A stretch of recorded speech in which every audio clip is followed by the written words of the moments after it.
O Novo Testamento, Gálatas, uma igreja com outro evangelho. Atualmente, notamos uma explosão espiritualista no Brasil. Não só no meio protestante, mas nas demais religiões, parece acontecer uma espécie de avivamento. A partir disso, percebemos o surgimento de inúmeras comunidades que se intitulam cristãs, todavia, com práticas, rituais e comportamentos que se distanciam daqueles vividos e ensinados por Cristo Jesus. Isso já ocorreu em outros tempos na história da Igreja, quando o cristianismo se tornou religião oficial do Império Romano, por volta do ano 300 depois de Cristo. O imperador Constantino, desejoso de estimular a fé cristã em seu reino, concedeu alguns benefícios aos que a ela aderissem. Muitos, ansiosos pelos favores do governo, foram batizados, vieram para a igreja, porém sem uma conversão sincera.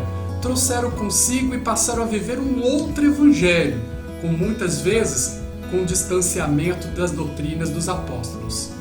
De tempos em tempos a igreja tem sido tentada a trocar de evangelho, talvez para um que lhe agrade mais, ou que satisfaça seus doces anseios humanos. Os irmãos da Galácia, exemplo disso, estavam se aderindo rapidamente a um outro evangelho, conforme se lê em Gálatas capítulo 1, versículo 16. A epístola. Antes de extrair dessa epístola as lições ricas que ela contém, é necessário conhecer o pano de fundo histórico da igreja, da região, como o conteúdo da carta. Lugar. No ano 250 a.C., o último rei Gálata legou seu reino aos romanos, que o transformaram em uma província, com capital em Ancira.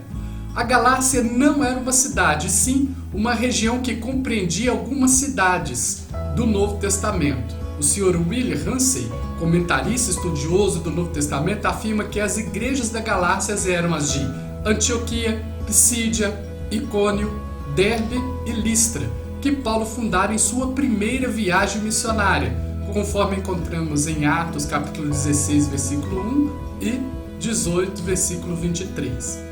Data. Estima-se que a Epístola aos Gálatas tenha sido escrita entre o período de 48 a 56 depois de Cristo, e isso pelas citações que Paulo faz dos seus encontros com os líderes cristãos em Jerusalém, que logo em seguida seria destruída. Conteúdo. Ao contrário das demais epístolas, não vemos aqui agradecimento aos destinatários, nem tampouco ações de graças rendidas por causa deles. Paulo, porém, começa censurando seus leitores pela situação de abandono ao Evangelho de Cristo e apego a um encantamento por outro qualquer. A epístola, no que se segue, pode ser dividida pelo seu conteúdo, conforme o Dr. Kimmel a divide em 3 partes, a saber: a primeira, a defesa do ministério do apóstolo Paulo, o seu apostolado recebido diretamente por Deus, conforme vê em Gálatas capítulo 1, versículo 11 a 24, seu reconhecimento pelos de Jerusalém e os apóstolos, capítulo 2, verso 1 a 11, o encontro com os primeiros líderes cristãos da época, na defesa do ministério entre os gentios, capítulo 2, versículo 11 e 21. 2. A demonstração da necessidade de liberdade diante da lei. A defesa que a justificação está vinculada não ao cumprimento da lei, mas à promessa da graça. O fato é ilustrado na experiência de Abraão, capítulo 3, versículos 6 a 9. Quando entendido corretamente, o Antigo Testamento lhe diz a mesma coisa, capítulo 3, versículo 10 a 14, estabelecendo entre a lei e a fé uma oposição. Agora, em Cristo, a lei perde a sua função, capítulo 3, versículo 25 e capítulo 4, verso 7.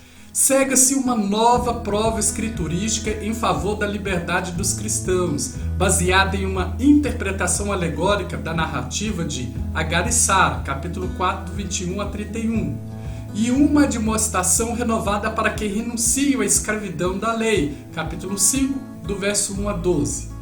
3. Que se liga ao tema da liberdade dos cristãos, advertindo-os a que perseverem essa liberdade e não retornem ao jugo da escravidão da lei, capítulo 5, versículo 13, até o capítulo 6, verso 10.